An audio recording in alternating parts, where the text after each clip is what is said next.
Hello student. देखिए, हम बात कर रहे थे विद्युत चैप्टर की। विद्युत चैप्टर में आपका ये बहुत इंपॉर्टेंट चैप्टर है जिसका नाम है प्रतिरोधों का संयोजन। प्रतिरोधों का संयोजन आपको पढ़ना है और ये क्लास 10 का है और ये आपको यह प्रतिरोधों का संयोजन जो है आपको 3 भागों में विभाजित हम करेंगे। इसलिए कक्षा 10 के आधार पर हम 3 भाग में पढ़ते हैं और इसके प्रतिरोधों को संयोजन को निम्नलिखित भागों में भी विभाजित किया जाता है। बहुत से इसके विभाजित करने का क्रम होता है, तो हम लोग को केवल पढ़ना है 3 क्रम। कौन सा? श्रेणी क्रम, समांतर क्रम, मिश्रित क्रम। कौन से? श्रेणी क्रम, समांतर क्रम और मिश्रित क्रम। ये तीनों को पढ़ना है, बहुत ही आसानी से पढ़ना है। देखिए, आपको कहा गया है कि श्रेणी क्रम। अब इसको हम प्रतिरोधों को कितने भागों में बांटे हैं? इसको हम 3 भागों में बांटेंगे। कितने भागों में? पहला हो जाएगा आपका श्रेणी क्रम, ये हो जाएगा आपका श्रेणी क्रम, और ये दूसरा हो जाएगा आपका समांतर क्रम, और तीसरा हो जाएगा आपका मिश्रित क्रम। कितने में? मिश्रित क्रम। ये किसके लिए पढ़ रहे हैं? ये क्लास 10th के लिए पढ़ रहे हैं, ये 10th के लिए है। तो इसमें अब पहली श्रेणी की हम बात करेंगे कि श्रेणी क्रम, सीरीज कॉम्बिनेशन होता है श्रेणी क्रम। देखिए, इसको श्रेणी क्रम में कैसे बांटते हैं। देखिए, श्रेणी क्रम में आपको बांटना है श्रेणी क्रम एक सीधी रेखा में। क्या है? श्रेणी क्रम एक सीधी रेखा। सीधी रेखा में 3 प्रतिरोधों को जोड़ दीजिए, चाहे 3 से अधिक जोड़िए, चाहे 2 प्रतिरोध को जोड़िए, कितने भी आप जोड़ सकते हैं, लेकिन सभी प्रतिरोधों को एक ही सिरे से जोड़ते हुए लेकर के जाना है। पहले को दूसरे को, दूसरे को तीसरे से, तीसरे को चौथे से। इसी प्रकार में जब जोड़ा जाता है तो उसे कहते हैं हम श्रेणी क्रम। तो श्रेणी क्रम का देखिए, ये डायग्राम है। यह डायग्राम आपका बनेगा, यह एक यहाँ पर बिंदु ए है, ये आपका बिंदु ए है, और यहां से एक प्रतिरोध ये आपका बन रहा है। फिर यहाँ पर पहुंचा, ए बिंदु बी हो गया। फिर यहां से ये चलना, ये यहां से फिर जोड़ेंगे, ये आपका प्रतिरोध आपका 2 हो जाएगा, और यहाँ पर बिंदु सी हो जाएगा, ये सी हो गया। फिर यहां से एक दूसरा तीसरा प्रतिरोध हम जोड़ेंगे, ये प्रतिरोध हो गया। ठीक है। अब यहाँ से ए से बी के बिंदु में आपका एक प्रतिरोध आपका R1 हो जाएगा। अब बी से सी के बीच में आपका R2 हो जाएगा, और ये सी से और यहां तक पहुंचा डी तक, तो ये आपका प्रतिरोध R3 हो जाएगा। इसी तरह से एक आपको एक लाइन में जोड़ते हुए लेके जाना है। जब एक लाइन की श्रेणी कहीं भी मिलेगी तो समझ जाइए कि ये क्या है? श्रेणी क्रम का है। जब एक लाइन में कोई भी क्रम मिलेगा प्रतिरोधों का तो उसे कहेंगे क्या है? आपका श्रेणी क्रम है। अब इसमें धारा प्रवाहित करनी है, तो अब धारा प्रवाहित करेंगे तो इसमें क्या करेंगे? एक बैटरी जोड़ेंगे। क्या जोड़ेंगे? एक बैटरी जोड़ी जाती है। ठीक है, एक बैटरी जोड़ेंगे, और इस बैटरी के सहारे में एक हम कुंजी जोड़ते हैं और इसमें धारा प्रवाहित करते हैं। ठीक है, इसमें धारा प्रवाहित होगी। अब धारा जो है आपका सीधे एकदम माइनस प्लस की तरफ से बहती है और इधर की तरफ धारा प्रवाहित होने लगती है। अब इसमें धारा आई बह रही है। अब जब यहां से आपके इस श्रेणी में जब धारा प्रवाहित होती है तो सभी प्रतिरोधों में आपका धारा का मान सब में बराबर होता है। क्या होता है? धारा का मान सब में बराबर होगा। जब यहां से ये चलना प्रारंभ करेगा, यहां से धारा, और यहां तक पूरे में चलता हुआ जाएगा, तो ये क्या होगा? सभी में धारा का मान बराबर होता है। सभी में क्या करेंगे? धारा का मान बराबर होता है। और जब इसमें सब में क्या होगा? विभव का भी मान क्या होगा? अलग अलग होता है। देखिए कैसे।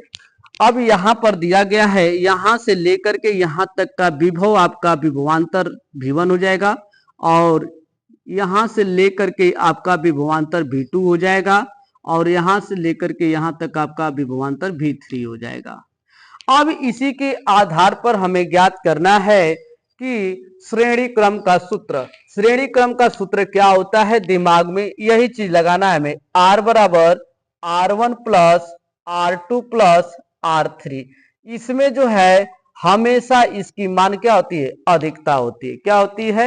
अधिकता होती है। प्रतिरोध का मान हमेशा क्या रहेगा? इसमें अधिक रहेगा। यानी कि इसमें आपके धारा वोल्ट सबका मान क्या रहेगा? अधिकता का प्रदर्शित करता है।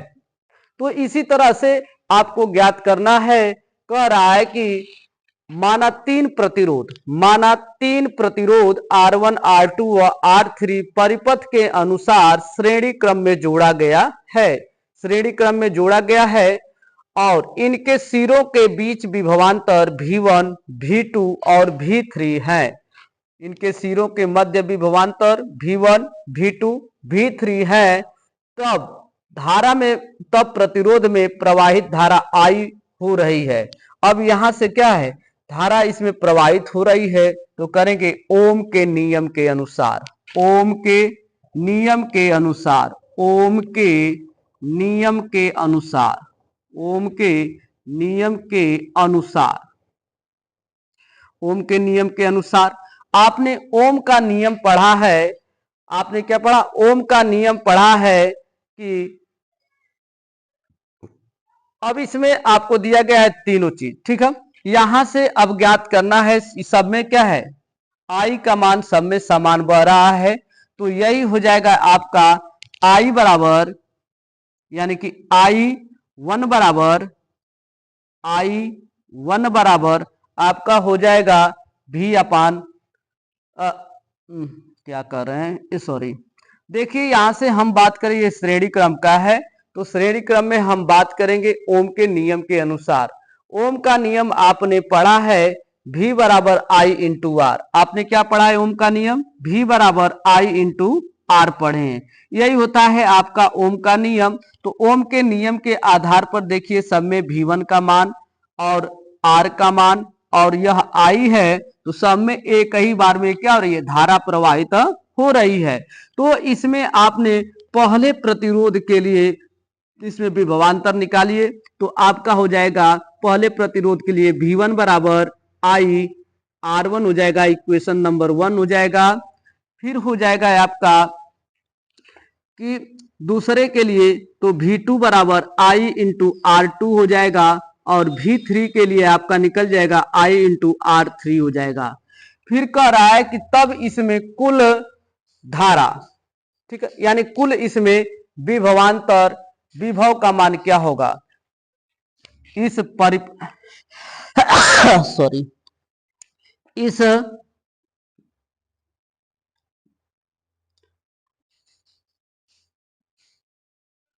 क्रम में कुल विभव का मान, विभव का मान, तो कुल विभव होगा तो V बराबर V1 plus V2 plus V3 हो जाएगा। समीकरण नंबर 4 हो जाएगा। अब रखा जाएगा कि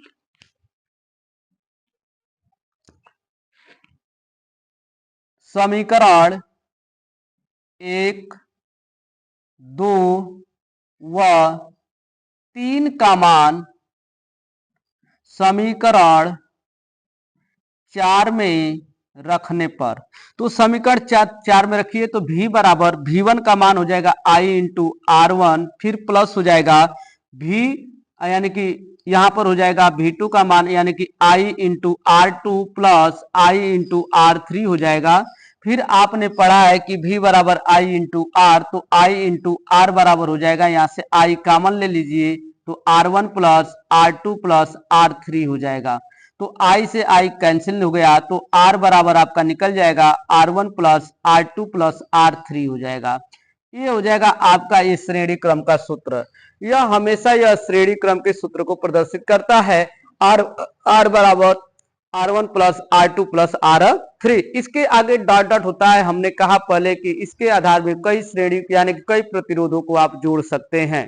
तो हमने यह बताया कि इसमें आपके श्रेणी क्रम का ये है, ऐसे सीधी लाइन में आपको मिलेगा और श्रेणी क्रम के प्रदर्शित किया जाता है। तो 3 प्रतिरोध है, तीनों प्रतिरोधों में विभवांतर का मान तीनों में अलग अलग होता है, लेकिन सब में धारा का मान प्रवाहित एक समान होता है।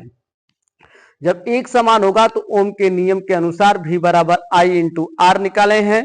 तो अब यहां से V बराबर I इंटू आर हो गया, तो सब में इसमें आपका V1 यानी कि पहले में आपके विभवांतर का मान क्या होगा, फिर दूसरे में आपका विभवांतर का मान क्या होगा, फिर तीसरे में आपके विभवांतर का मान क्या होगा, यानी कि V1 बराबर I into R1, equation number 1 और यह 2 हो गया है और यह है आपका इक्वेशन नंबर 3 हो गया है। अब यह 1 2 3 समीकरण बना हुआ है और इस क्रम में विभव का मान हमें ज्ञात करना था कि कुल विभव उस पर कुल कितना विभव उत्पन्न हो रहा है। तो V बराबर आपका हो जाता है V1 plus V2 plus V3 हो जाता है। इक्वेशन नंबर इसको हम 4 कर देते हैं। तो जब यहां से सब मान रख दिए कि समीकरण 1 2 व 3 का मान समीकरण 4 में रखने पर, तो हमने समीकरण 4 में इसका मान क्या किया, रख दिया। तो यही निकल गया है आपका क्या, R बराबर R1 plus R2 plus R3 प्रदर्शित हो गया। इसी को ही कहते हैं हम समांतर श्रेणी का सूत्र। अब इसी के आधार पर देखिए अब दूसरा दिया हुआ है। अब यह समांतर क्रम या पार्श्व क्रम संयोजन इसे कहा जाता है। समांतर क्रम को ही हम पार्श्व क्रम कहते हैं। देखिए इसमें अब इसका सीधा विपरीत होगा। यह कह रहा है कि एक ही सीधे में क्या किया गया है, 3 प्रतिरोधों को जोड़ा गया है। वहां पर एक ही बिंदु से 3 प्रतिरोधों को अलग अलग जोड़ा जाता है, तब उसमें उसका मान क्या होगा। तो समांतर क्रम का पहले ध्यान में रखिए कि सूत्र क्या होता है, हमें क्या सिद्ध करना है। तो सूत्र जो है समांतर क्रम का आपको सिद्ध करना है 1/r बराबर 1/r1 plus 1/r2 plus 1/r3 आपको सिद्ध करना है। इसी के आधार पर अब देखना है कि क्या होता है, कैसे ये सिद्ध होगा और कैसे आएगा। जैसे इसमें आपने ओम का नियम लगाया, उसी तरह से इसमें भी आपको ओम का नियम लगाना है। ओम के नियम के आधार पर इसे ही प्रदर्शित हमें करना है। देखिए इसका सचित्र वर्णन किया जाए, यानी कि चित्र बनाया जाए इसका। देखिए कहा गया है इसमें कि अब एक बिंदु है, अब यहां से एक बिंदु है और एक बिंदु से हम धारा को 3 भागों में क्या किए, बांट दिए। अब इसमें हम धारा को अलग अलग बांटेंगे। जब धारा को अलग अलग बांटेंगे तो इसमें प्रतिरोध भी आपका अलग अलग होगा। देखिए यहाँ पर एक प्रतिरोध आपका ये R1 हो गया, ठीक है। अब यहां से अब चलेगा तो अब दूसरा प्रतिरोध आपका हो जाएगा, यह R2 हो जाएगा। फिर यहां से आपका तीसरा प्रतिरोध आपका हो जाएगा R3 हो जाएगा। अब यहां से ये चला और यहां पर इसको जोड़ दिया जाता है। अब ये क्या हो जाएगा, आपका ये बिंदु B हो जाएगा। क्या हो गया, बिंदु B। यह है आपका बिंदु A है और यह है आपका बिंदु B है।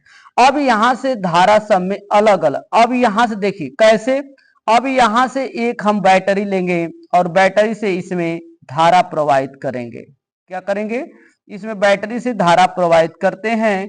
एक कुंजी ले लेंगे और यह धारा प्रवाहित करना, यह प्लस सिरा है और यह माइनस है। हमेशा प्लस सिरे से धारा प्रवाहित होती है। जब यहां से धारा प्रवाहित होगी तो बिंदु ए पर जाएगी, तो यहां से धारा तीनों में अलग अलग हो जाएगी। तो धारा का मान I1, यह हो जाएगा I2 और यह हो जाएगा I3। अब यह हो गया। फिर यहां से यह प्रतिरोध आपका R1 हो जाएगा, यह प्रतिरोध आपका R2 हो जाएगा और यह प्रतिरोध आपका R3 हो जाएगा।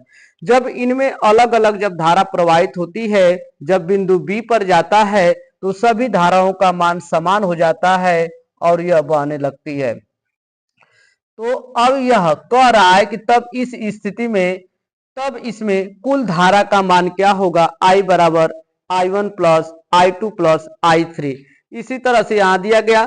तब इसमें कह रहा है तब कुल विभव का मान क्या होगा, जब धारा समान होगी तो इसमें विभव का मान सब में क्या होगा, एक समान होता है। सब में यानी कि विभवांतर का मान क्या रहेगा, एक समान जो है प्रवाहित होगा। यह आपके समांतर क्रम का चित्र है। क्या है, समांतर क्रम का चित्र दिया गया है, यानी कि डायग्राम बनाया गया है। अब इसी के आधार पर हमें कहना है कि माना 3 प्रतिरोध R1, R2 और R3 को परिपथ के अनुसार समांतर क्रम में संयोजित किया जाता है। इसमें प्रवाहित धारा I, I2, I1, I2 और I3 है।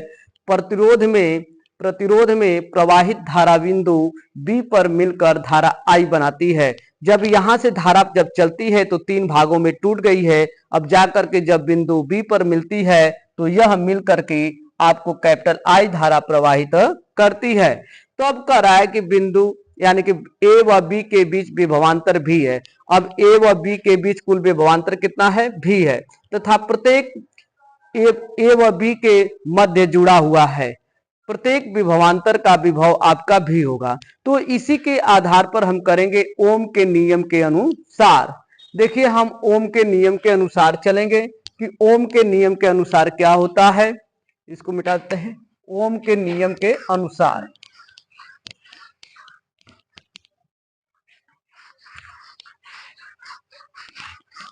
ओम के नियम के अनुसार, ओम के नियम के अनुसार